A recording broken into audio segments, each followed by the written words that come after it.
Did you witness any disk technology at Area 51? No, there was absolutely no ET craft, ET technology, anything like that at Area 51. This is why S4 was made specifically to separate it there. People at Area 51 do not have the clearance. How long were you employed at S4, and when were you hired? When was I hired at S4? I guess early '89, and I was probably there only about 6 months or so, on a very infrequent basis. How were you transported to and from work? At the time that I was working there at McCarran International Airport in Las Vegas, there was a Special Projects EG&G building. When I was told to go to work, I drove there, parked my car there, and got in a plane at the airport, flew to Groom Lake, where I deplaned and waited for a bus, and the bus drove me down to S4.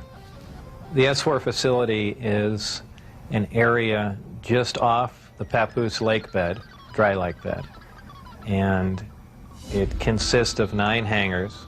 The hangars have sloped doors on them with a sand texture coating. Around the opposite end of the hangars, there's the standard entrance where you're dropped off at, go through a security check, and inside there's a small complex. There's some office space, there's several laboratories, the hangars themselves, of course, and a few other places. I didn't have free rein to go wherever I wanted to. Everywhere I went to, I was essentially escorted, so that was really all about that I saw. Inside the facility, what was the basic layout? Were there underground levels? I don't think there were any underground levels to it, though there could have been. I don't think it was an extensive underground facility. It just looked like an installation that was butt up against a mountain. And I didn't see any evidence of any stairs going down, elevators, or but like I said, I don't know. There could have been, and I just might not have been permitted in those areas. It's difficult to really surmise how long it had been operational. Everything did look fairly new. By that I mean I don't think this installation was there in the early 70s. Nothing was worn. Things looked fairly freshly painted. So, as a ballpark guess, I would say it would really surprise me if the installation was older than 5, 7, 10 years, something like that. What agency is in charge of S4? Who controls the program? I was paid by the Department of Naval Intelligence, and what they're doing, researching extraterrestrial craft, is beyond me, but that's where my checks came from, so I can only assume that they were in charge of that. Did you see high-level government or military personnel at S4? No, not at S4. Anywhere in the overall facility at all? At Area 51, I believe I saw some military personnel, but no one I can identify or rank or. Is this research confined to the U.S. government, or did you see any international involvement? At one time, the Russians were involved, and supposedly there was some breakthrough made by our team. However, this project was split up. And right after that happened, the Russians were no longer permitted on the facility at all. And, that's all I know about it. What was discovered, why they were kicked out, when they started working with us, is all unknown to me. You were hired to replace a scientist killed in the project. What exactly happened there? Allegedly, obviously, I didn't see this, and I don't know it to be fact, but this is what I was told, that I was hired to replace one of a couple people that were killed while working on one of the reactors from one of the crafts. Apparently, they, for whatever reason, cut open an operating reactor, and the device exploded, killing both of them. The scientists that were killed there, allegedly the detonation from the explosion was fairly large. It would have rivaled a small tactical nuke. So it was done at the Nevada test site, and it was to be passed off as an unannounced nuclear test. Did you have any direct contact or communication with aliens? No, not at all. Tell us about the briefing file.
How tall it was from what I could see, I couldn't tell because I only saw a portion of the photograph, but if everything else you see is correct, I would imagine it was 3.5 or 4 feet tall. But there again, all I had to see was a photograph, and I didn't have much to go on.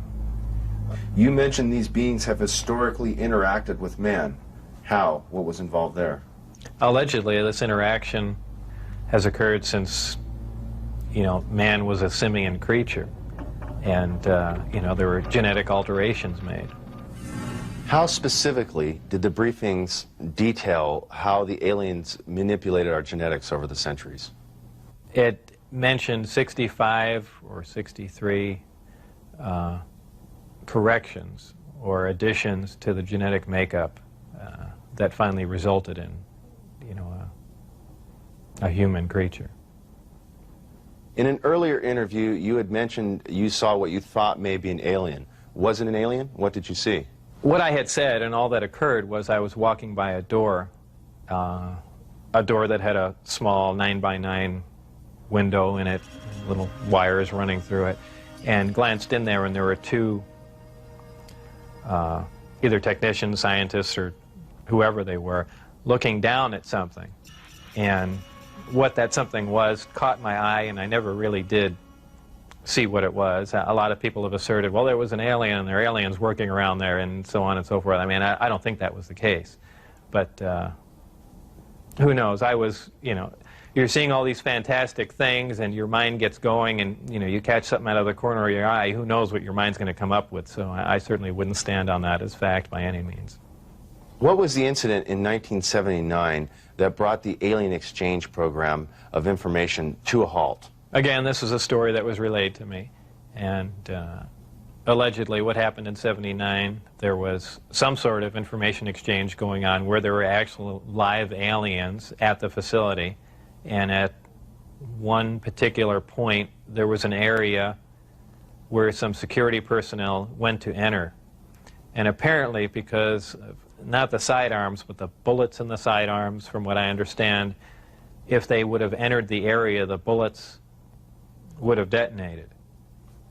And supposedly one of the creatures tried to stop the security personnel from entering the area, and a fight ensued. And the bottom line from the altercation was that the security personnel, I don't remember how many were involved, but were all killed, and they died of head wounds, and that's all that I heard of that story.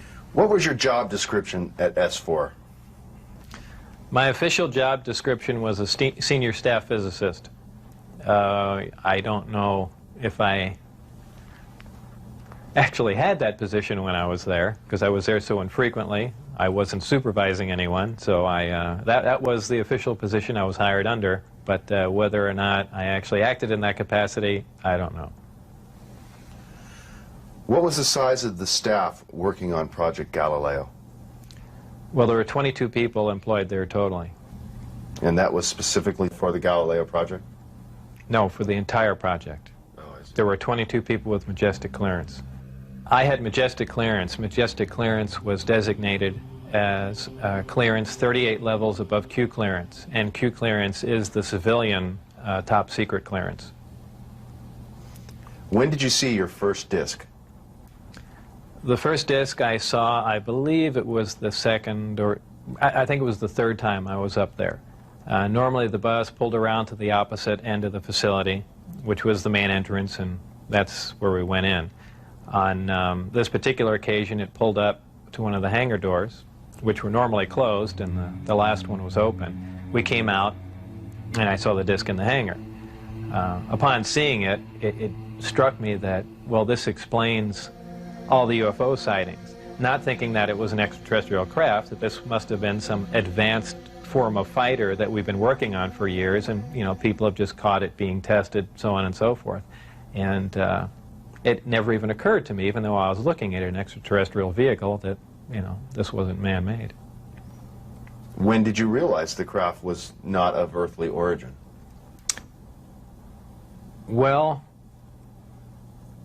it probably really hit me when I got inside the craft and looked around and began to understand how the craft was operated, and finally grasped the whole project as a whole, as what we were doing, the fact that we weren't building this thing, we were trying to find out how it was made. We were back engineering it. What is back engineering? Well, back engineering is taking a finished product and finding out how the device or product was produced, and essentially determining whether or not you can duplicate it. Now, scientists aside, what was your emotional response? What were you thinking were the implications to the world or man in general from these revelations?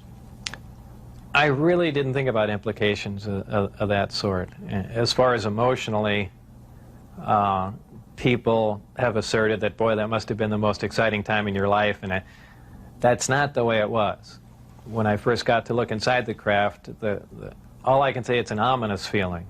You walk in there and it feels as if you shouldn't be there. I know that sounds kind of corny, but it's a real ominous feeling. It's not an exciting feeling.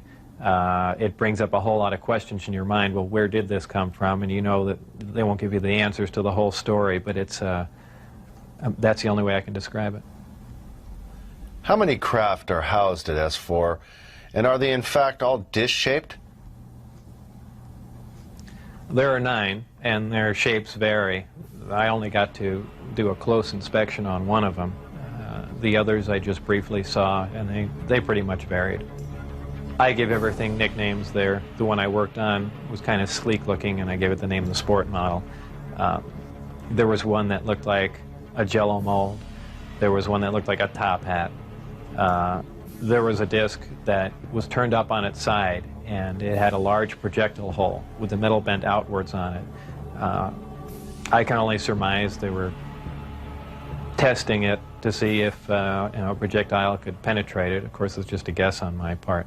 But for the most part, they were pretty varied. How many times did you enter the disc, or did you only enter the sport model?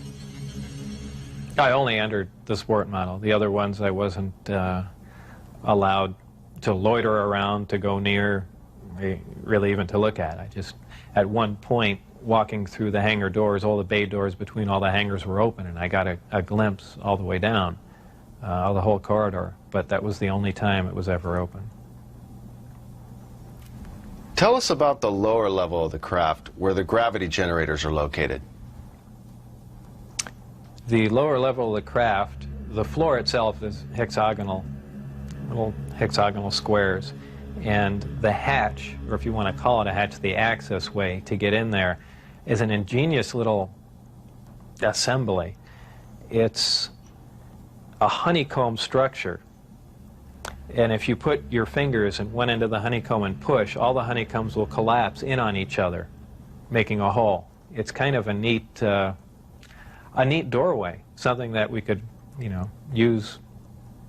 I don't know what for, but I mean, it's something that I haven't seen before, and it's kind of a novel idea, but a very efficient, lightweight, very strong access way. I had to hang upside down in there to see the lower level, essentially, and there were 3 large gravity amplifiers. These devices looked like about a 2-foot diameter, 4-foot long piece of pipe hanging by a smaller piece of pipe from the level above, and they can be independently positioned.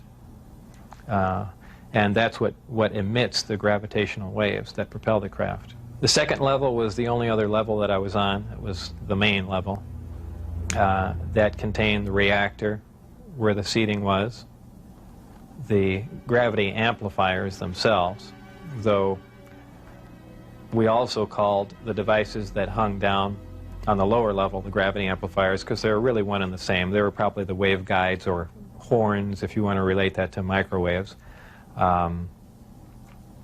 And really, that's about it. That's all that was on that level. So it's assumed this was not made for a human pilot. It would be extremely inconvenient for a human pilot. Humans really can't even function in there because of the ceiling clearance. The seats were so tiny.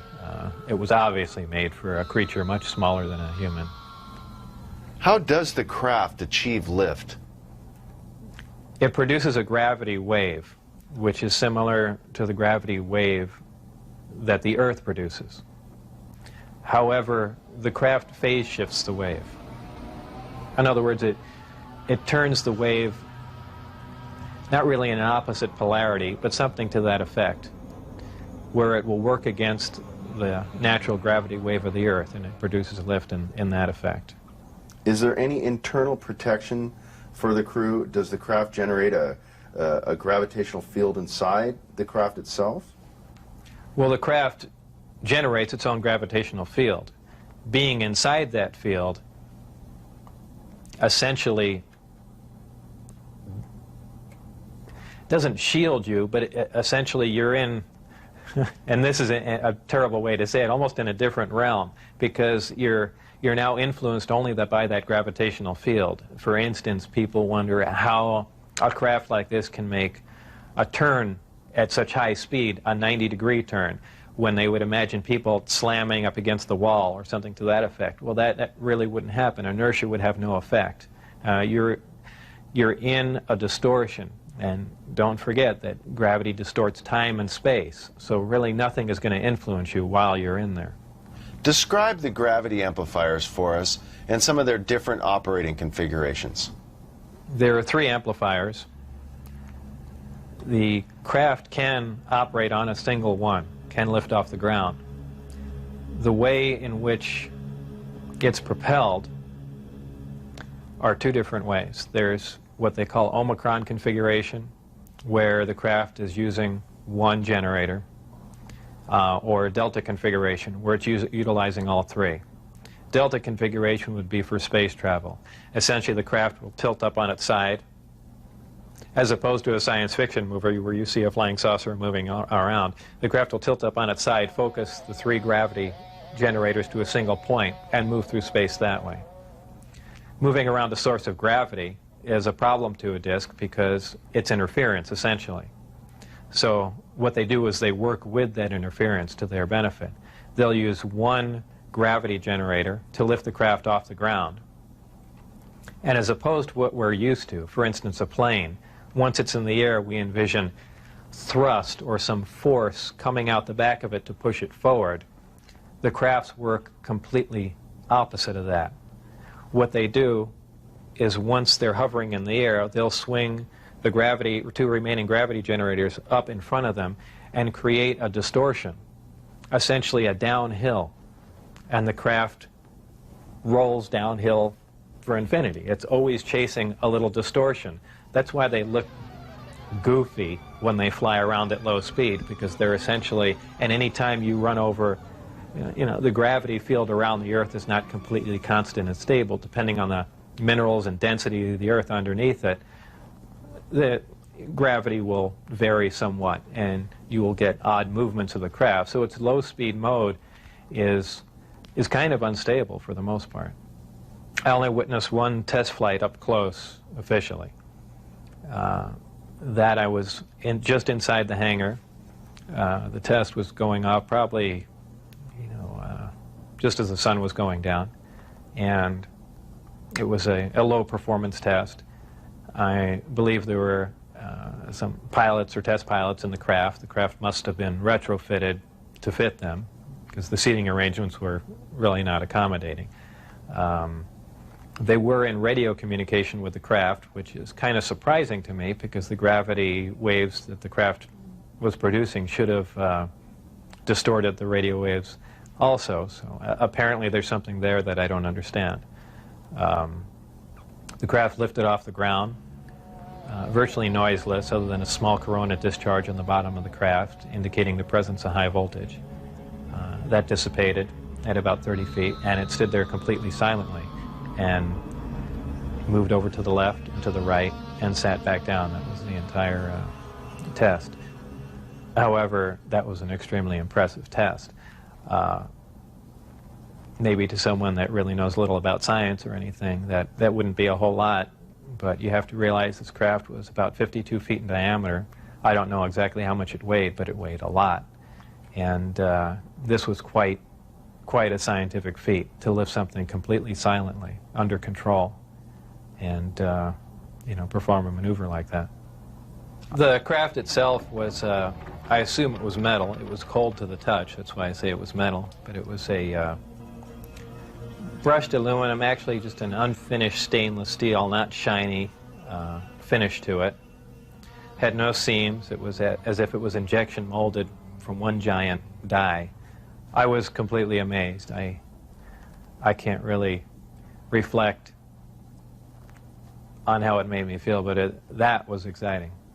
When you're on the outside, you pretty much think, how could they keep something like this secret? It's a crime against science, it's a crime against the people and all that, but your feelings change once you're privy to the information. Once I was inside, there was kind of a bit of selfishness, it's, well, I know about it now, this is great, we should keep it secret just so we all know about it, and that really does go through your mind, though after a while it wears off, but you felt privileged to be privy to the information. How would you define gravity? Could you describe in layman's terms its basic principles for us? Gravity is something difficult to explain because it's something that we essentially don't understand. It's just something that we can observe. Not much is really known about gravity.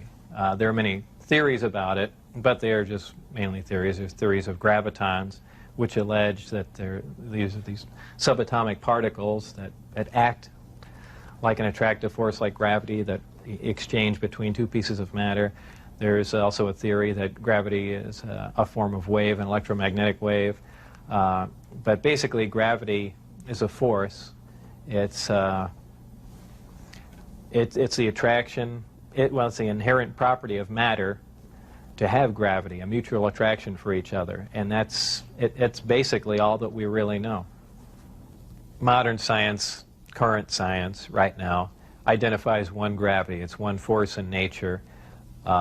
Apparently, through research at S4 or information gained from one of the crafts they were researching there, it appears that there are two different forms of gravity. One form works on an atomic scale, on subatomic particles, holding pieces of matter, holding atoms themselves together. Another works on a larger scale, the scale we're most familiar with, holding planets in orbit, holding ourselves to the ground, things of that sort. Because it produces a gravitational field, I wouldn't say the craft is invisible during the day. However, if you're under the craft, because of the way the gravity is being used, gravity bends time and space, and it bends light.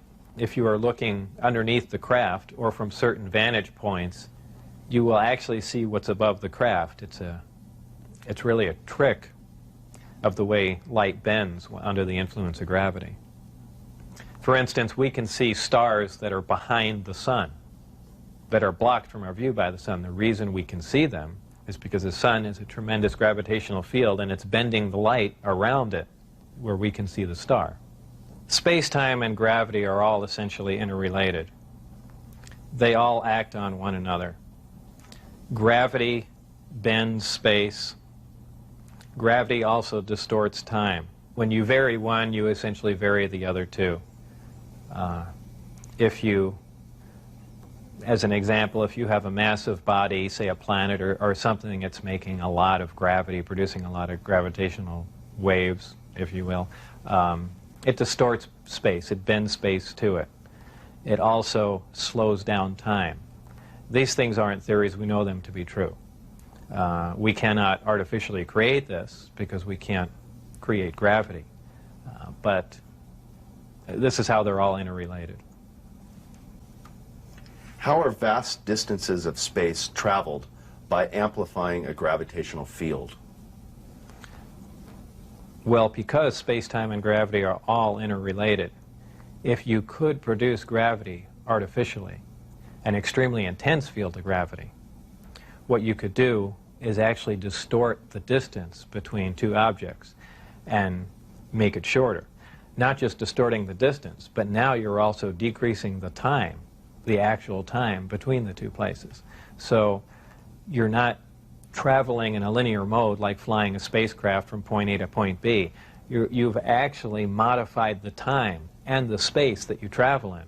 So you're now traversing a huge amount of distance with little time, and actually with traveling little distance. As crazy as it seems, that's what's going on. What are some of the inherent problems with traveling at the speed of light? There are several problems traveling at the speed of light. Just a couple of them are the fact that as your speed increases, so does your mass proportionally.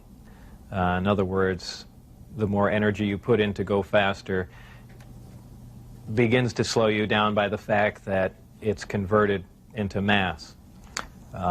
You have other problems like just traveling at such an extreme velocity, navigational problems, the fact that you might run into little tiny micrometeorites at speeds like this. They would undoubtedly destroy your craft. There's just a whole host of problems that you're going to run into just attempting to do something like that. Aside from the fact the amount of energy required to accelerate to the speed of light is horrendous. Could you briefly describe Project Looking Glass and Project Sidekick for us? Project Sidekick was another project going on with Galileo. Galileo was the project that I was involved in. Sidekick dealt with any of the weapon potential of the craft, whether or not the craft had a weapon in it or could it be used as a weapon, but it had something to do with some sort of particle beam configuration where the gravity generator can be used as a lens to focus a weapon of some sort, similar to the SDI device we were working on in the 80s, but with the potential of a focusing device using the gravity generator. And Project Looking Glass? Project Looking Glass dealt with the distortion, the fact that there's a time distortion, essentially looking back in time, and by that I do not mean looking back years ago to see the wagon train days. They're looking for distortions that are milliseconds in time, and what that was used for, I don't know, but that was just observing the time, the time distortion, time dilation phenomena of the craft in operation. What is element 115? Is it found here on Earth, or is it strictly an extraterrestrial material? 115 is strictly an extraterrestrial material. It probably occurs naturally in some other places, maybe other star systems. Some people not familiar with science or chemistry say, well, that's ridiculous, all the elements occur on Earth, but that's not true. There are elements on the periodic chart that aren't found on Earth. I believe the Heavy Ion Research Lab in Darmstadt, Germany, has reached element 112 recently. So 115 isn't that far away. And when they synthesize it, it's not like they're making a couple ounces of it. They're talking about 1 or 2 atoms of it. To make any usable quantity of a heavy element like that is virtually impossible. Element 115 is in the top of the reactor. And the base of the reactor apparently is a small, something similar to a cyclotron.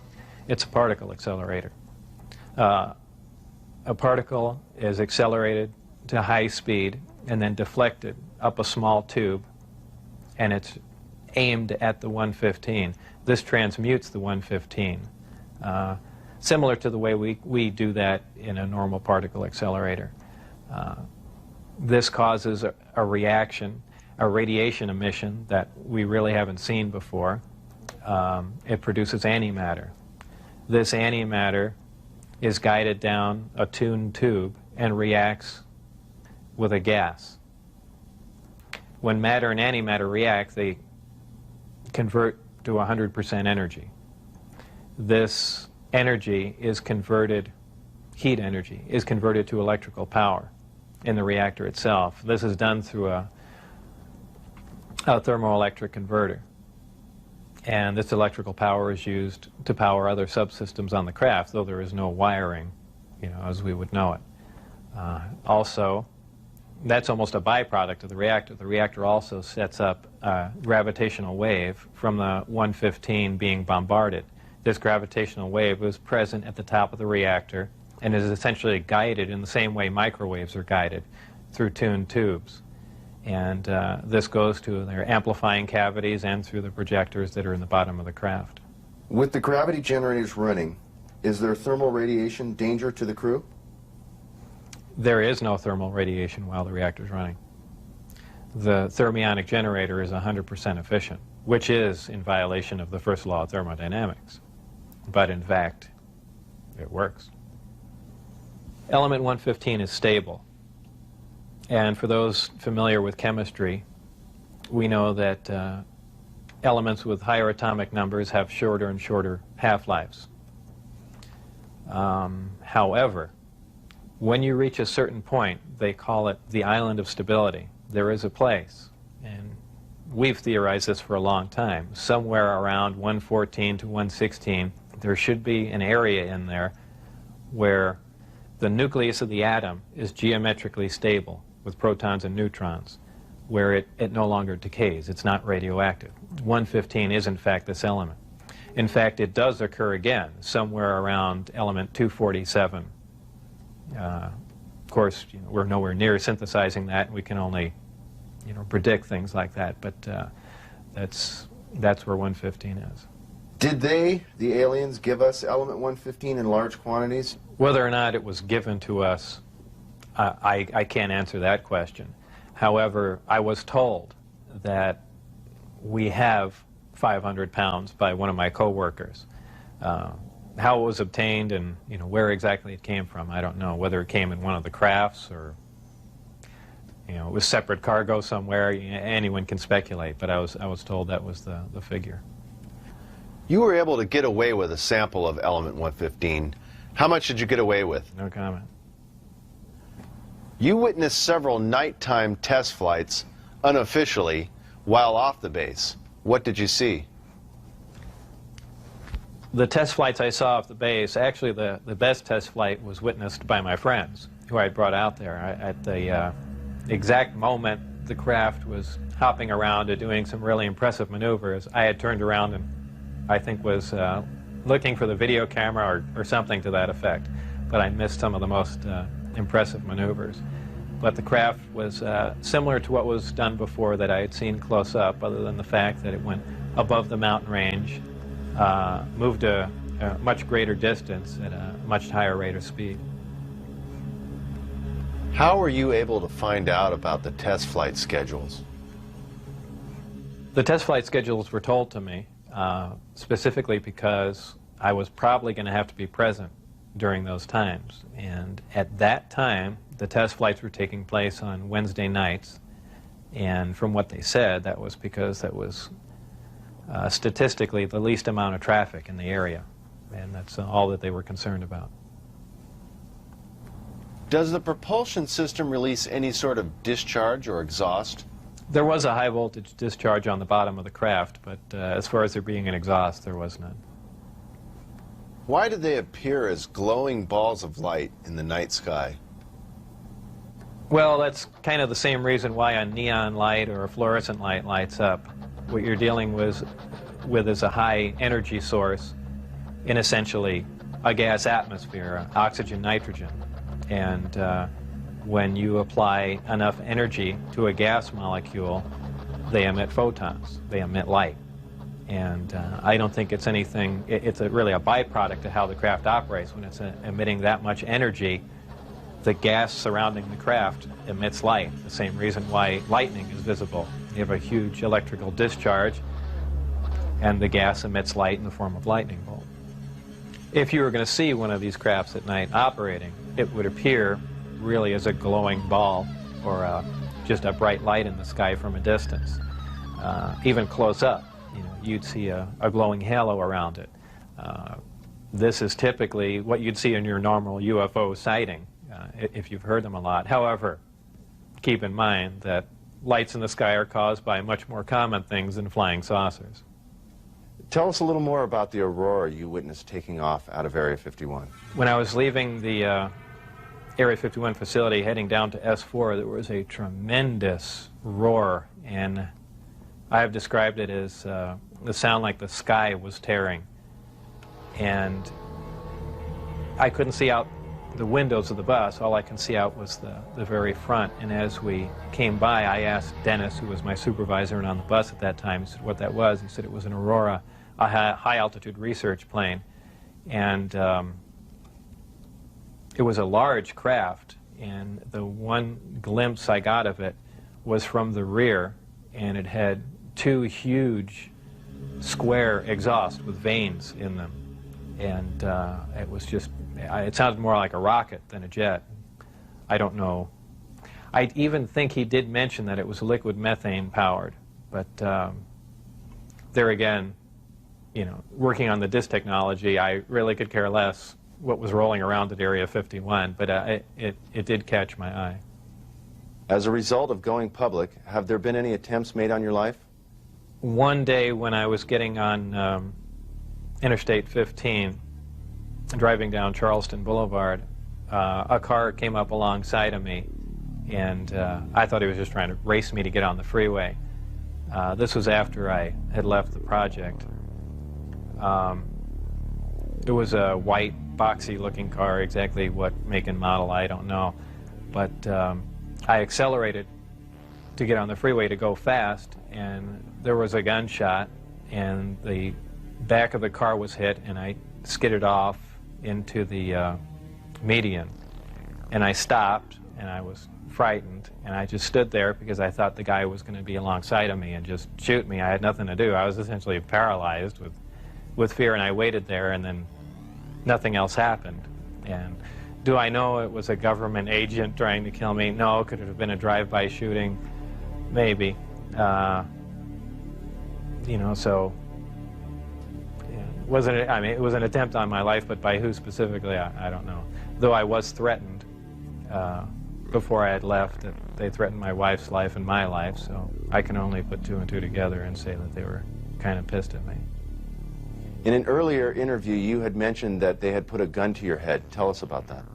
That was after we were caught out when I had the test flight schedule, and I brought some friends out to show them the disc test.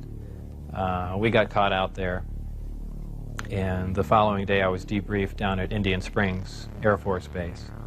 And I was in the room with the security guards that caught us, my supervisor and some other people, and some of the security personnel.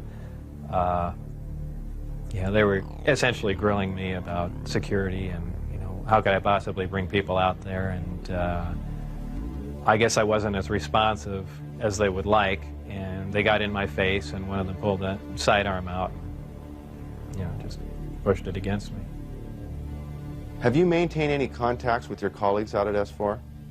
No, I never heard from anyone other than for a very brief time after I left. Dennis, who was my supervisor, did try and make contact with me at the meeting place was the Union Plaza Hotel, and I took a friend of mine, Gene Huff, down there, and another friend, a former colleague and scientist from Los Alamos. and we saw him, but I also did recognize some security personnel walking around there from S4. Whether or not it was a setup or what was going on or he was trying to talk to me, we never found out, and we left. It just was a real strange situation. I never heard from him since. As we enter the 21st century, how has your experience changed your beliefs? Well, if you want to word the question, how are my opinions changed? I would say considerably. Before I was at S4, I was more or less one of the guys that thought, you know, all these government conspiracy and UFO buffs and things like that were complete lunatics. I even remember before I was involved there, a friend showed me a little newspaper clipping. It said John Lear was giving a lecture who was touting that aliens from another world came to Earth and there's 70 different species. And I remember laughing on the phone that this guy had lost his mind. And I was also under the impression that, you know, boy, the government's all for the people and they, you know, they're out here to protect us and all that. You know, after the experiences I had there, everything is completely turned around. You know, the government is doing everything but looking out for us. I mean, the only thing they're looking out is for themselves. You know, obviously the ET craft do exist. Something had to build them, so there must be aliens. And since there are, and the craft are there must be some sort of factory and an entire civilization somewhere. And if in fact that is true, and it apparently is, then there must be others. Actual crafts and technology from another world. And that's probably the most important event in history. It kind of moved from science fiction into reality in my mind. And it really just, I guess, opened my eyes. The big thing is whether or not we can duplicate them. If we can understand what a device is or how something operates or what its physical makeup is, that's great. But if we can't duplicate it, it's useless to us.